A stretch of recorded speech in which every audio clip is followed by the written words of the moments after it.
Boa noite a todos. Meu nome é Gerson, sou trabalhador dos Mensageiros da Luz, aqui na cidade de Canoas, Rio Grande do Sul.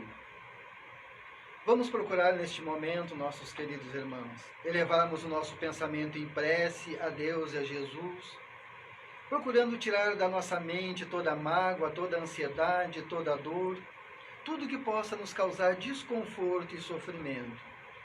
Procurando nesse instante sintonizar com esse Pai de amor e bondade, para buscarmos neste momento tudo aquilo que for necessário para a solução dos nossos problemas, sejam eles materiais ou espirituais.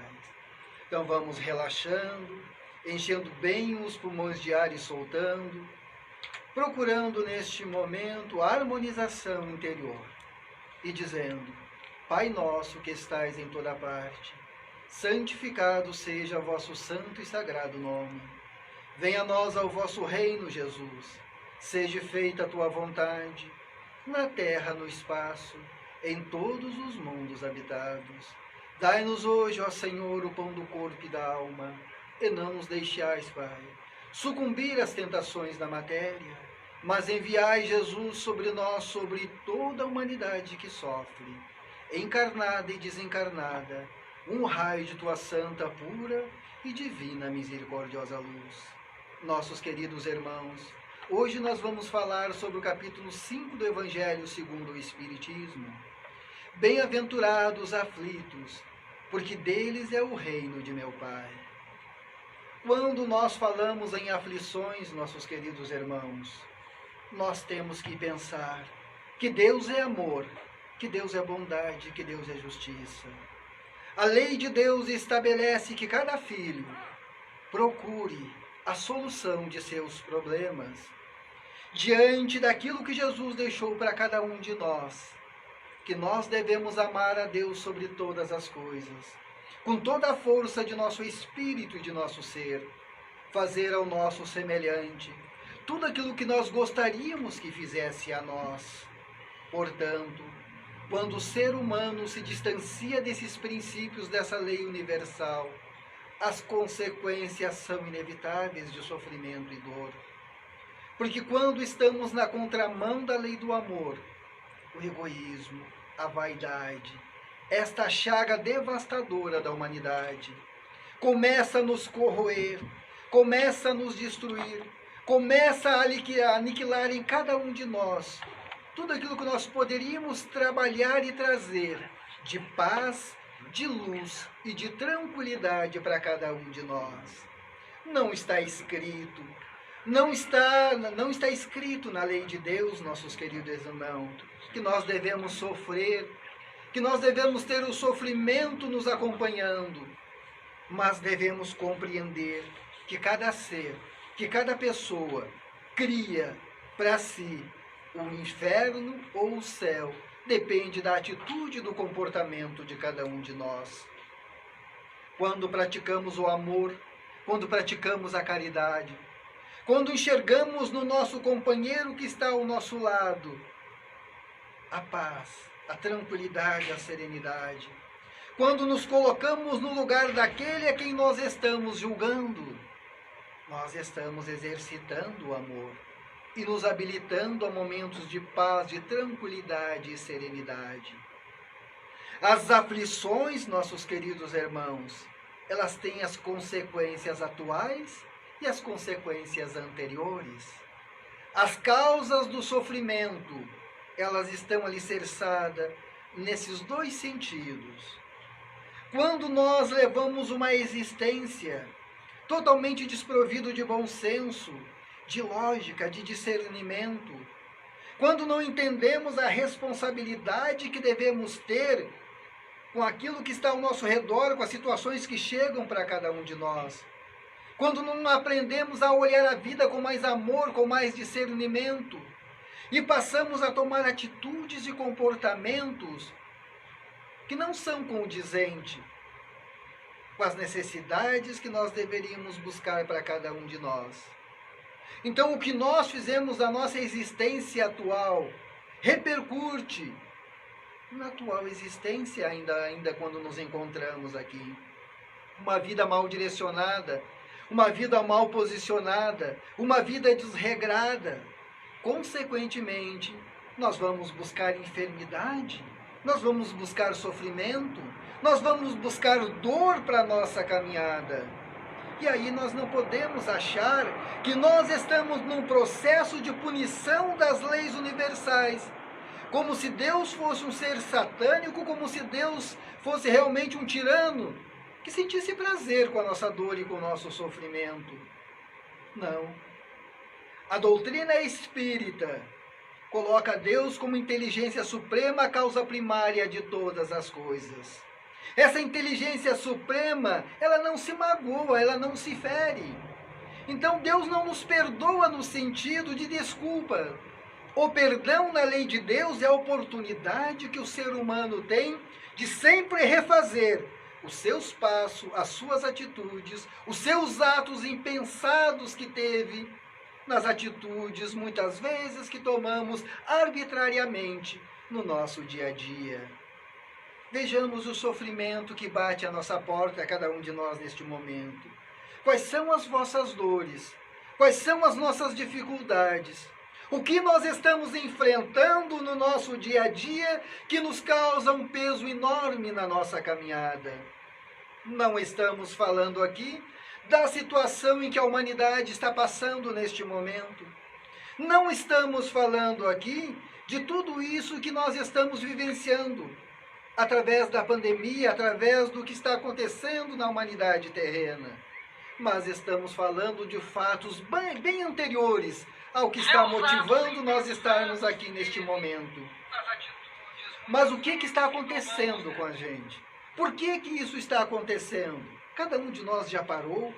Cada um de nós já pensou por que o sofrimento está batendo na minha porta? E por que eu grito desesperadamente a Deus e clamo aos espíritos ou à minha crença a solução dos problemas e ela não vem? Por que não chega? Porque nós somos os artífices do nosso próprio destino, nossos queridos irmãos. Nós precisamos entender que a solução dos problemas não está na religião, não está fora de nós. A solução dos nossos problemas, ela está dentro de cada um de nós, na nossa essência, naquilo que nós estamos fazendo. Não adianta eu buscar aonde quer que seja a solução do problema, se eu não tenho a predisposição de mudar. De mudar o meu pensamento, meu comportamento, as minhas atitudes. Baseado naquilo que eu faço no meu lar, no meu trabalho, no meu dia a dia. O que eu faço junto das pessoas a que convivem comigo? Qual é a imagem que essas pessoas trazem de mim? Como elas me enxergam no seu dia a dia? E como eu me comporto perante elas? No meu trabalho, por onde eu ando? Então nós estamos escrevendo uma caminhada de sofrimento e de dor quando nós não entendemos o mecanismo que cada um de nós precisa ter para buscar essa paz, para buscar essa luz, para buscar a tranquilidade. O sofrimento chega, a doença chega, as dificuldades econômicas e emocionais chegam no nosso dia a dia. E aí nós nos perguntamos, qual a causa de tanto sofrimento? Qual a causa de tanta dor? Bem, a doutrina espírita nos fala em reencarnação. A maioria de nós pensa que nós estamos num processo de punição reencarnatório. E a reencarnação não. A reencarnação não é um processo de punição. A reencarnação é uma oportunidade que é dada ao ser para que ele possa realmente trabalhar, se desvincular das suas mazelas e de seus sofrimentos. A reencarnação nos coloca no lugar, nas situações e com as pessoas certas para que a gente possa aprender a lição, para que a gente possa refazer os nossos equívocos, transformar o nosso mundo interior, tirar do nosso inconsciente de profundidade aquelas energias deletérias armazenadas pelos nossos atos impensados em vidas passadas, mas não como forma de punição, como forma de amor, de refazimento. Porque falamos no início que Deus não perdoa ninguém, porque Deus não castiga. O perdão de Deus é a oportunidade que nós temos de ressarcir os nossos débitos perante a lei, mas pelo amor. A dor só chega para o ser quando se esgota as possibilidades do amor nos resgatar. Quando nós não aprendemos pelo amor, nós vamos aprender pela dor, mas não como punição, como escolha deliberada de cada um de nós. Então, para entendermos os sofrimentos, as aflições que chegam na nossa vida, como nós estamos vivendo hoje, o que está acontecendo no nosso lar, no nosso trabalho, no nosso mundo íntimo, temos que parar e analisar a nossa vida, as nossas escolhas, os nossos compromissos, o que realmente nós fizemos até agora. E 99% dos problemas nós não vamos buscar em vidas passadas. Nós vamos ver que os problemas que nós estamos vivenciando é um mau direcionamento da nossa vida. Não sabemos planejar, não sabemos fazer as coisas. Não cuidamos do nosso bem-estar físico, emocional e psicológico. Intoxicamos a nossa mente, o nosso organismo diariamente com pensamentos de ódio, de rancor, de mágoa, de sofrimento. Alimentamos diariamente esse tipo de comportamento por onde vamos e levamos para a cama também esses problemas, esses pensamentos. Nós não damos uma trégua sequer para que nós possamos ter um momento de tranquilidade e de serenidade. E com isso o que acontece? Vem a dor, vem o sofrimento, vem as dificuldades, as agruras do nosso dia a dia. E aí nós passamos a procurar, passamos a buscar a solução dos nossos problemas, seja através da doutrina espírita ou de qualquer credo religioso. Nós queremos nos ver livre desse sofrimento. É um direito de cada um de nós. Mas direito também tem deveres. Se nós buscamos alguma coisa, nós temos que estar disposto a transformar o nosso mundo íntimo para receber aquilo que nós estamos buscando. Porque senão, nós vamos buscar a água na fonte com vasilhame vazio. Na metade do caminho, ele vai se esgotar. Retornaremos novamente para buscar, e assim consequentemente. Até o momento de nós acharmos que aquele lugar, aquela situação, não tem condição nenhuma de resolver os meus problemas. É fraco demais. Eu preciso de alguma coisa mais forte na minha vida, na minha caminhada, que dê a solução para os problemas que eu estou enfrentando.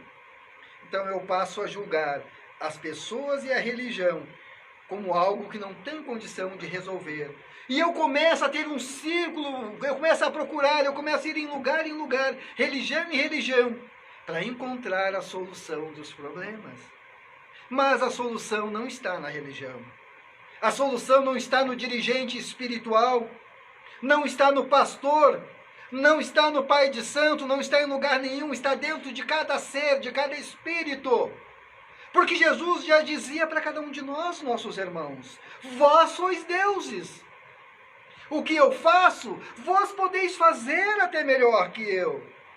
Mas esse Deus que cada um de nós traz dentro de si, ele está sendo sufocado, ele está sendo massacrado diariamente pela nossa animosidade, pela nossa sabotagem. Sabotamos diariamente a nossa felicidade, sabotamos diariamente a felicidade das pessoas que estão à nossa volta.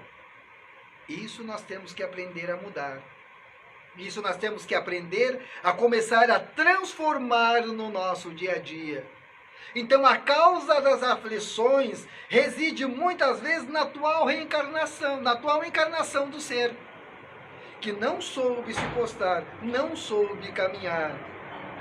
As doenças físicas muitas vezes chegam por falta de cuidados. É o tabagismo, é o álcool, é o sexo desenfreado, é a drogatização. É uma série de coisas que nós trazemos para o nosso dia a dia. E o organismo vai chegar uma hora que não vai suportar tamanho descuido, tamanho desleixo.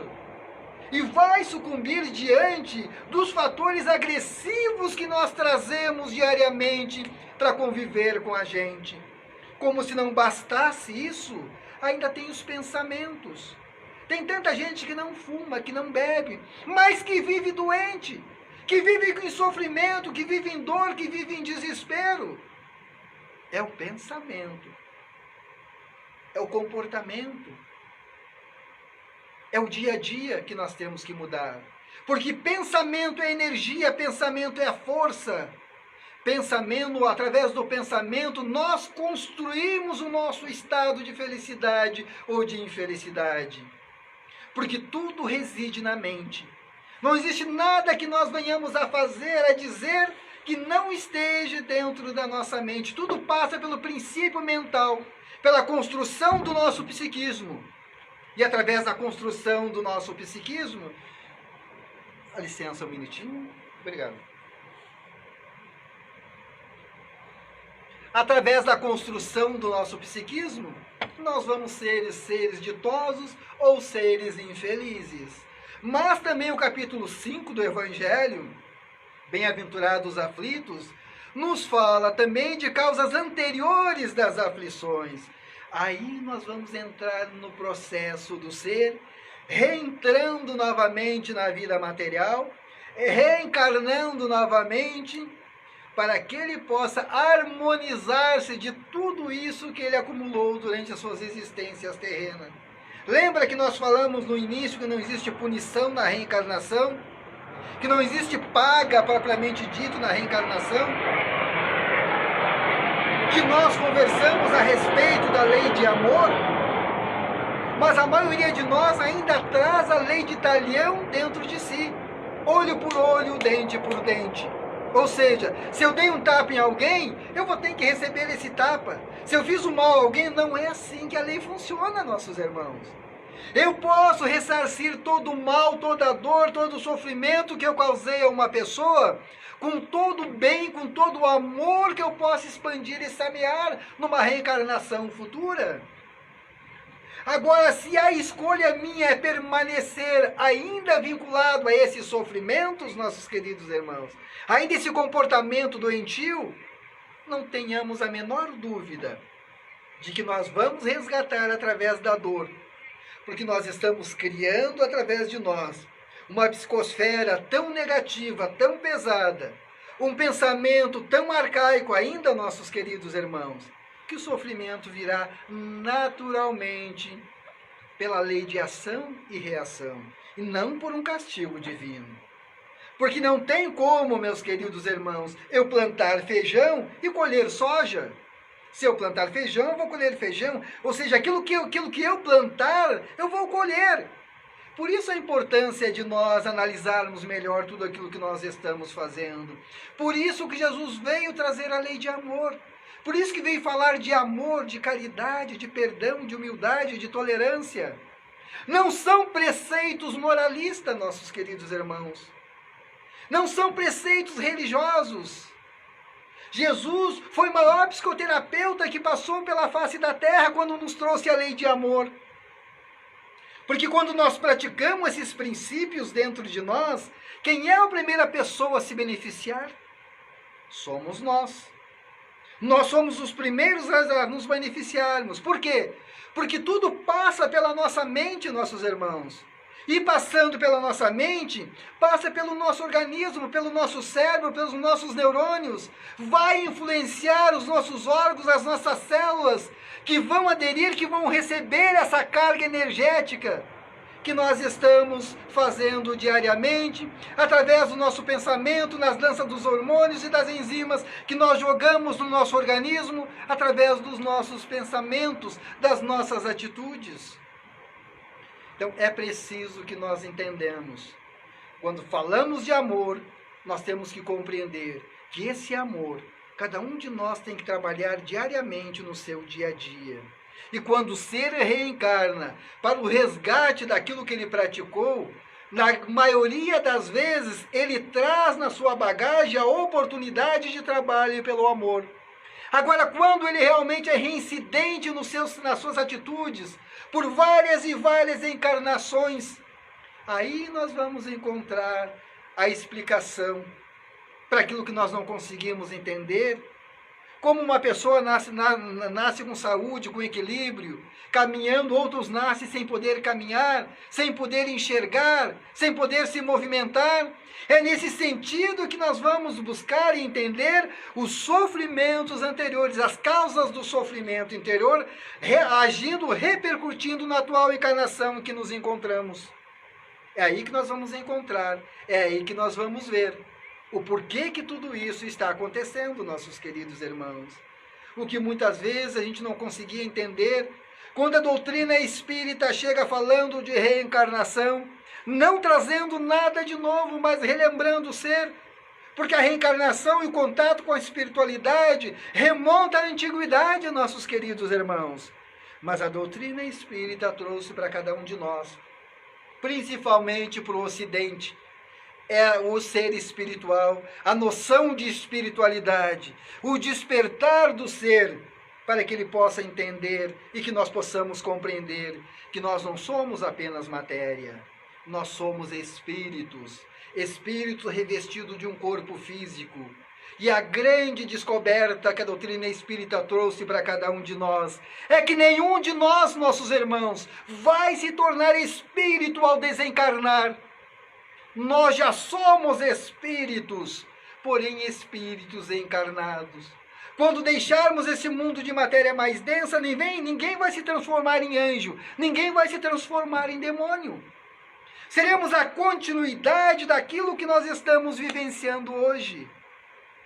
Isso é que nós temos que entender, isso é que nós temos que compreender. Essa separação que a gente faz do ser espiritual que eu sou, do ser material que aparentemente eu tento ser. Não existe essa divisão, nossos queridos irmãos. Nós somos espíritos. Espírito é gente como a gente. Nós somos espíritos e vamos continuar sendo. Apenas quando passarmos para o mundo espiritual, seremos espíritos que não estará revestido de um corpo de matéria mais densa. Mas nenhum de nós vai se tornar espírito ao morrermos. Nós já somos espíritos, porém espíritos encarnados. Então que nós possamos levar para o nosso dia a dia essa ideia, essa compreensão. Que nós possamos ter os nossos pés sedimentados no amor, na fé e na confiança. Que nós possamos entender o que nós temos que fazer para a nossa paz e para a nossa tranquilidade. Não está nas religiões, não está fora de nós. As religiões são caminhos que nos levam a Deus. Porque religião vem do verbo religar. Religar com quem? Com aquele que nos deu origem, que é Deus. Então, se Deus nos religa através do amor, através da caridade, através da humildade, dos ensinamentos que Jesus trouxe para cada um de nós, então, se nós quisermos realmente ter esse conceito de paz e de tranquilidade, passa pela transformação íntima de cada um de nós. E por isso, quando Jesus diz, bem-aventurados os aflitos, porque deles é o reino de meu Pai, não estava ele vangloriando, não estava ele colocando a aflição como forma de libertação do ser, mas colocava ele neste momento que o bem-aventurado é aquele ser, aquele espírito que compreende a necessidade de transformação, que compreende que ele precisa mudar o seu comportamento para que ele possa ter paz, para que ele possa ter tranquilidade e serenidade. Lembrando sempre que Jesus dizia, não basta ser Senhor, Senhor, para entrar no reino de meu Pai. Então não basta termos o rótulo religioso, não basta dizer eu sou espírita, eu sou palestrante, eu sou evangélico, eu sou umbandista, isso nada disso importa. Porque no mundo espiritual, quando retornarmos, como deixarmos esse mundo de matéria densa, ninguém vai perguntar se tu era espírita, se tu era católico, se tu era evangélico. Vão perguntar-te a ti o que tu fizeste em benefício de teu semelhante. Qual foi a obra que tu fez em benefício de teu semelhante? Isso é o que importa. E quanta gente se rotula de espírita, de católico, de evangélico, de umbandista, mas que não levanta a mão verdadeiramente para fazer a caridade. Quantas pessoas que desconhecem Deus na sua intimidade, não na criação, porque não tem como não ver Deus na criação, mas na sua intimidade desconhecem Deus. mas praticam a caridade. São muito mais religiosos do que aquela pessoa que está de segunda a segunda dentro de uma casa espírita ou de qualquer lugar. Ou que coloca um rótulo de dirigente, de palestrante e se coloca acima dos outros. Não, nossos queridos irmãos. Jesus já nos advertia que nós temos que trabalhar a nossa humildade. A nossa fé tem que ser alicerçada nos princípios do amor e da caridade, e não do orgulho e da vaidade. Então, o Evangelho, segundo o Espiritismo, no capítulo 5, ele nunca foi, digamos assim, ele nunca foi tão abrangente como está sendo no período atual, em que nós estamos vivenciando essa transformação, essa mudança. Aí sim, dentro desse parâmetro mundial, nós podemos dizer que a causa das aflições que a humanidade hoje está vivendo é de vidas anteriores. É egrégora, é a energia colocada, que precisa ser mudada, precisa ser transformada no orbe em que nós estamos vivendo. São tantos e tantos anos de desmando, são tantos e tantas caminhadas de desregramento do ser, são tantas energias circulando, o planeta circulando à nossa volta, por vários e vários séculos, porque o ser humano continua alimentando cada vez mais essas energias, essas egrégoras, esses bolsões de sofrimento na Terra e no mundo espiritual, que chegou a hora da transformação, chegou a hora da mudança, nossos queridos irmãos. Então, isso que nós estamos vivendo atualmente, nós podemos dizer que essa causa que está acometendo a humanidade é causa anterior, porque ela está transformando o ser, ela está mudando o ser, ela está trazendo ele para dentro de si e mostrando a cada um de nós o que precisa ser trabalhado. As pessoas não estão só demonstrando seus atos de bondade, mas colocando a sua selvageria também, colocando as suas maldades, colocando os seus pensamentos, as suas violências para fora. Tudo está sendo remexido. As máscaras que nós estamos usando do ponto de vista material, ela está trazendo a máscara espiritual, emocional e trazendo o caráter de cada um para o seu dia a dia, por onde anda, por onde passa, mostrando exatamente aquilo que nós somos. E a humanidade precisa mudar, porque nós estamos num processo de transformação. Não haverá nenhum cataclisma espetacular, não haverá destruição, não haverá bolas descendo do céu de fogo. A transformação é íntima de cada um de nós. Está no coração, está na alma de cada um de nós, está no pensamento de cada um de nós. E é isso que nós temos que ver, nossos queridos irmãos. O que nós precisamos fazer? O que nós temos que fazer no nosso dia a dia? Vamos olhar com mais carinho as pessoas que estão à sua volta. Vamos ter amor, vamos ter paz, vamos ter tranquilidade e serenidade. E eu gostaria imensamente de agradecer a vocês, agradecer a Deus, agradecer a Jesus, dizer realmente do fundo do meu coração essa oportunidade que vocês nos ofereceram na noite de hoje e que nós aqui do Rio Grande do Sul, aqui desse cantinho de Canoas, que nós do aconchego dos Mensageiros da Luz, somos muito gratos por tudo que vocês estão nos proporcionando. Grato também ao nosso fundador, companheiro e amigo Kleber dos Mensageiros da Luz, que nos indicou para estar junto com vocês e fazer parte dessa família maravilhosa na qual vocês aí estão. Um beijo no coração de vocês, fique com Deus, que Deus abençoe, uma boa semana de paz e de luz, até uma próxima, na paz do nosso amado Mestre Jesus. Boa noite.